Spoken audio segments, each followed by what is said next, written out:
Hi friends, it's Bonnie again of Turquoise Tufa, and now I am walking you through part 4 of the Turquoise Tufa 2025 edition catalog. If you were with me through the earlier pages, you saw some incredible Native American jewelry. I still have just tremendous jewelry to show you. I'm going to start out with this necklace I am wearing. It's 3 strands, Fetishes by Lavina Tsikewa. This is one of the reasons that I like to do these videos, because you can see how much bigger this is than it appears on the page. Let me stand up and show you. It's just so beautiful. The fetishes are a little bit graduated in size. It is signed, and something so neat about this necklace, last year in the 2024 catalog, I had, whoops, that's not the 24. Here, I had this necklace by Lavina Tsikewa. It sold immediately. It was one of the favorite pieces in the catalog. To this day, I still get inquiries about it. So many of you were heartbroken that I sold this piece. Well, I have this one now, and this one also came from Marty Strever. This one here was in her private collection. This one here she handled. Both of the necklaces have this incredible microfine heishi that is just as good as it gets. And it was handmade at Kewa, Pueblo. The heishi, the fetishes, are from Zuni, Pueblo. This is a spectacular piece, and just filled with whimsy, filled with beauty, filled with so much soul. And I'm pleased to have it to offer you. I'm sure it's going to sell immediately. It looks great with contemporary pieces and historic pieces. Notice I'm wearing it with these kind of traditional style earrings by Tommy Jackson, who unfortunately recently passed away. Tommy was such a great Navajo silversmith, and he was not confined by any style at all. He could do really amazing inlay. He could also do great stone setting of natural turquoise stones in this traditional style. So these earrings are going to be in your constant rotation if you wind up with them. Again, they look great with this necklace, but they look beautiful with more contemporary type jewelry. With these earrings on the same page, I have this Albert Lee cuff. Albert was a Navajo jeweler. I introduced you to some of his pieces in earlier pages, and this one is so neat. It's a traditional style. It's very heavy gauge silver, and it's carinated on either side with beautiful stamp work, and then you have this rope in the middle. Love this piece. On the same page, another bracelet that I want to show you in this traditional style of jewelry is by Edison Sandy Smith. You have repoussé here along with beautiful stamp work. Look at that stamp work. It's just so pretty. This is another large cuff. It will fall off if I put it on me and move my arms around, but I want to show you what it looks like. You can see it there stacked. From a collector's standpoint, one of the really significant pieces that I have in this catalog is this bracelet by Frank Patania Sr. Frank Patania, if you don't know, was not Native American. He was Italian. However, he heavily influenced Native American silversmiths who were working in a contemporary style, like Julian Lovato, even Louis Lomé, the different jewelers who worked at his Thunderbird shop, where he worked in this very modernist style. This bracelet, I think a very similar style appears in the book, another coral cuff just like this, on the Patania family jewelry. Anyhow, notice the craftsmanship of this. Do you see each of these little pillars, if you will, of silver that are rounded are spaced there between negative space. So that's open in there. You can see your wrist through that. And then we have these graduated coral, natural Italian coral cabs that are just the finest. It's the deep red coral. And again, this is too big for me to really wear and move my hand around. I have very small wrists, but it is such a beautiful feat of design, like all Patania jewelry, and truly a masterpiece. Just, I'm so happy to have it to show you. It looks good with these Tommy Jackson earrings, as you can see on the page, but also lends itself beautifully to this Lavina Tsikewa fetish necklace. So again, you can put unexpected combinations together if you spend some time with your jewelry and really get a feel for how the different styles look together. I'm going to remove this honey of a necklace and put on another honey of a necklace from the next page that is just so striking. Before I put it on, I want to show you the cover of Paula Baxter's book on Pueblo beaded jewelry. Notice these two necklaces. Aren't they gorgeous? They obviously are so pretty that she chose them to be on the cover of a book that details quite a few fine necklaces, and you will see why. This is not the exact same necklace as one of the ones on the cover, but it is very close, and dare I say, it is probably better. So it's so big that I can't even get it in the frame unless I really back up. Let me stand up for you to see it. This gives you a better idea of scale. Look at this necklace. It is red spiny oyster or spondylus shell, and the beads are perfectly graduated. And then you have these pendant portions here. So beautiful. It has a Pueblo wrap and a little sing bead here. And I think there's just two turquoise bead accents, which are the chef's kiss if we were eating this, which is kind of a silly analogy. Anyhow, I don't think the one on the cover of Paula's book has these little turquoise accent beads, but wow, what a necklace.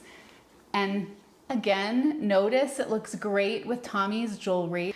And I am tall, I am 5'8". So you can see that if you need a necklace that is larger in scale because you are tall, this is your baby. Look at that marked Chee. Look at the stone in it. It's just the kind of thing, I'll take this one off. It's the kind of thing that if that's all you have on the hand, you notice it. I love this because a lot of Mark Chee, who was a Navajo jeweler who made very highly sought after jewelry now, he tended to make a lot of large scale nugget type jewelry that wasn't as refined of a look. This piece, while still traditional Navajo, has almost a modernist appeal. In fact, it looks really pretty. Let me pull that back out with something like this very modernist Patania bracelet.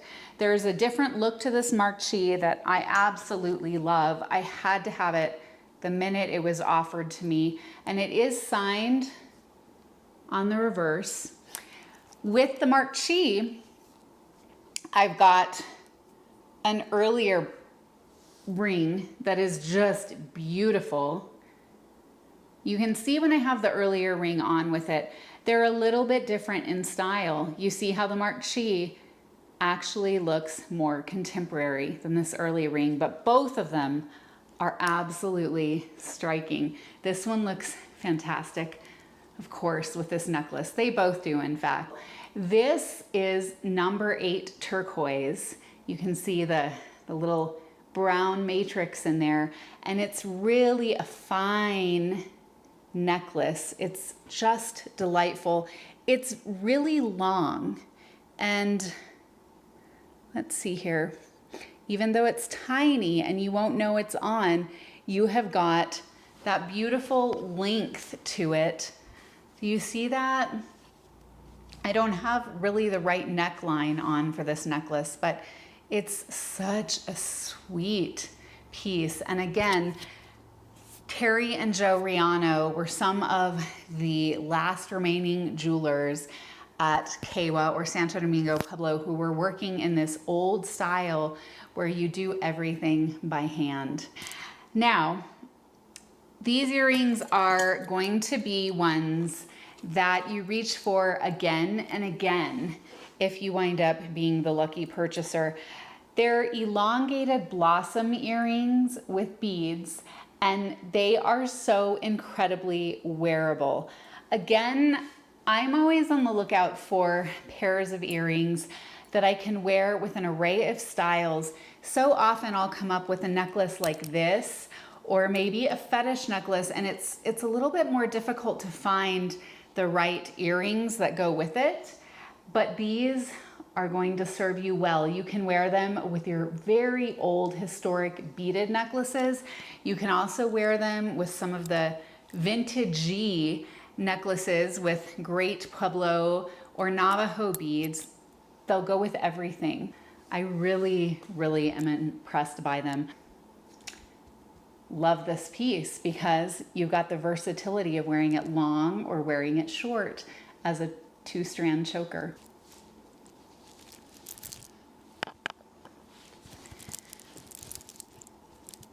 So yes, how pretty does this look as a choker?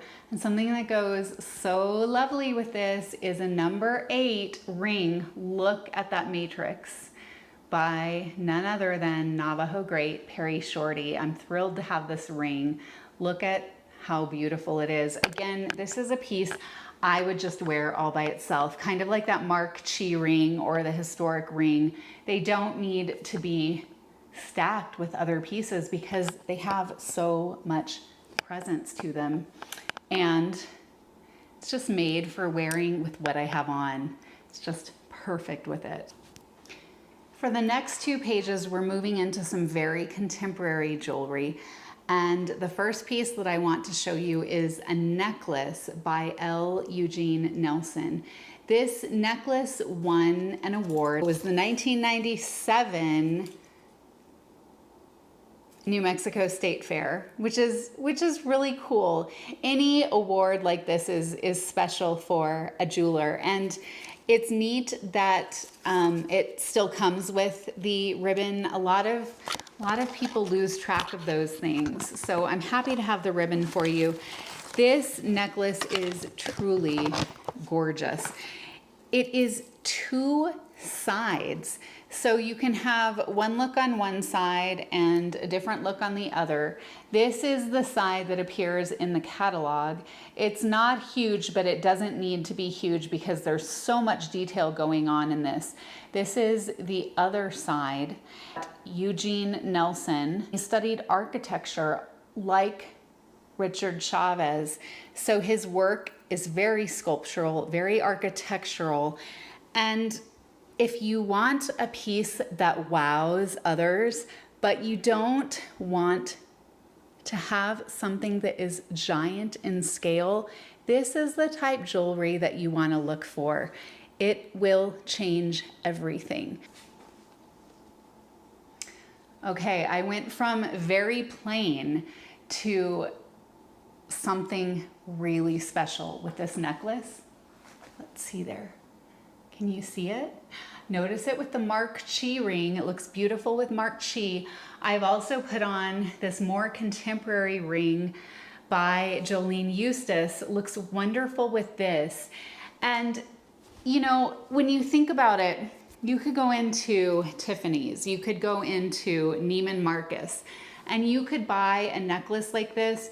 You would probably drop more money than you would for this.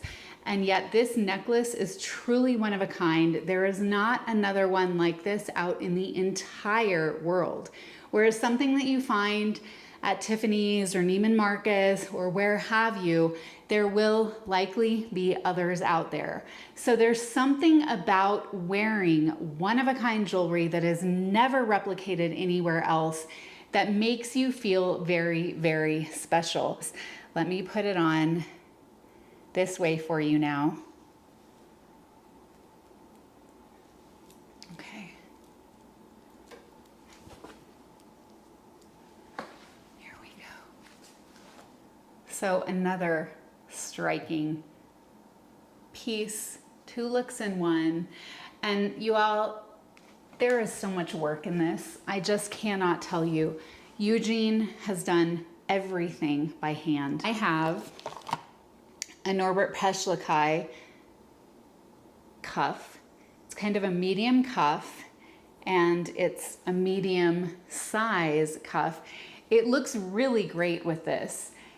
You can see it better on the page, but there's just some kind of connection between these 2 pieces. This one is silver and gold with Norbert's beautiful stamp work. And then I was so lucky this year to get 2 pairs of earrings by Victor Beck. Victor Beck passed away, I think, in 2022. He was a Navajo man who did incredible Navajo jewelry in a very, very contemporary style sometimes, where he would use gold and he would inlay stones like the ones you see on these pages. Other times he could do much more traditional jewelry. So he was a very versatile artist, and now it's really tough to get his work. This first pair of Victor Beck earrings are set with really fine, deep red natural Mediterranean coral. Notice one earring is all coral, the other is asymmetrical with one little piece of turquoise in there. I love that look. That little tiny bit of asymmetry. I showed you before that the really high-end earrings tend to have these omega clips so that they'll stay on your ears, and these are no exception. Let me put them in. Here they are. I had a pair of these a few catalogs back and they sold like this, but goodness gracious, aren't they just shockingly beautiful? That one little turquoise accent just puts them over the top. I think that this combo of the Eugene Nelson and these Victor Beck earrings looks fantastic together, because if you know me, I'm not all about matchy-matchy, and yet it's like the shape of the earrings here picks up the shape of the turquoise here. You have the gold accents in here, even though these are all gold, it just works. So if you want something really nice, really knockout to wear to some kind of a special occasion, you might want to consider both of these for an unexpected combo that just works and is not something that you would see anybody else wearing. The second pair of Victor Beck earrings are also stunning. Again, they have that deep red natural Mediterranean coral, and one earring is all coral, one earring has that turquoise accent. The shape is different. I actually have not seen this shape as much as I have seen that other more square shape that I showed you. Let me put these in though, and I think you will be really surprised at how beautiful they are. And something I want to point out, when you get these earrings, if you wind up being the lucky collector, they're going to naturally go open that far, and you'll think, well, how in the world do I get my ear in there? You then open them more. So don't think that they stop. They will stop there, but don't think that's as far open as they go. They go all the way open. Okay, friends, so here are these Victor Beck earrings, just a little bit of a different shape from the ones I had on earlier, but very, very pretty. And a unique shape. If you're a collector of Victor's work, you may not have seen this shape before, and you may be intrigued by it. Another very special necklace I have here used to be part of Marty Strever's private collection. She wound up selling it, and now it has come back to me. This, my friends, is hand done microfine shell heishi by the greats Mary and Ray Rosetta. It's really hard to find their work. This is shell heishi, and Marty had purchased it from the Rosettas, and then she had Liz Wallace make these gold cones. It's a full 20 strands, and most 20 stranders would be just so heavy that they wouldn't be comfortable to wear. This one is light, it feels amazing on, and it's just a way to connect with the earth and the sea and all that is wonderful about the natural world. To look at this, you wouldn't necessarily know it was something truly incredible unless you know who the Rosettas are, unless you know what it takes to make really tiny heishi beads. And again, you can mix something that looks highly traditional. Of course, the oldest necklaces that we would find from Native Americans would be shells and other beads. So this harkens all the way back to the earliest necklaces, yet it looks so good with something highly, highly contemporary like Victor Beck's earrings. I will show it to you with one other pair of earrings that I think are so well done. They are by Eugene Nelson. You see him appearing a few times in our catalog. Most recently was that necklace that I showed you. And these earrings are perfect if you like the look of Eugene's necklace, but you don't want to drop the bigger dollars for something that is as spectacular as that necklace. Here's what they look like. I'll hold them up so that you can see size and scale. Again, there's a tiny bit of asymmetry in them. Notice how the one bead is set in the center of that turquoise and the other one doesn't have that bead. I love that look. And if you notice, just for fun, look at the back of this ring by Jolene Eustace. See how she set a gold bead right there? Unexpected surprises that make pieces that much more special. Let me put these on for you. They look wonderful with this Rosetta necklace I have on. I honestly don't think I would necessarily wear them with the Eugene Nelson necklace that I just showed you. I think it's a little bit too much. I would try to find, again, a more unexpected combo for these great earrings. It's hard to see them because I'm kind of far back, but they're really, really pretty. These would also look pretty. I'll show you when I get a moment. These would also look pretty with the Terry Reano. Can you see? Very dressy, very elegant. Let me put that Terry Reano back on as a choker so that you can get an idea for how you can mix and match the traditional style with something that is much more contemporary and still look amazing. You may hear the various snorts and grunts of my dogs in the background. I'm sorry, they tend to start up the minute I start filming. So yeah, look at that with this.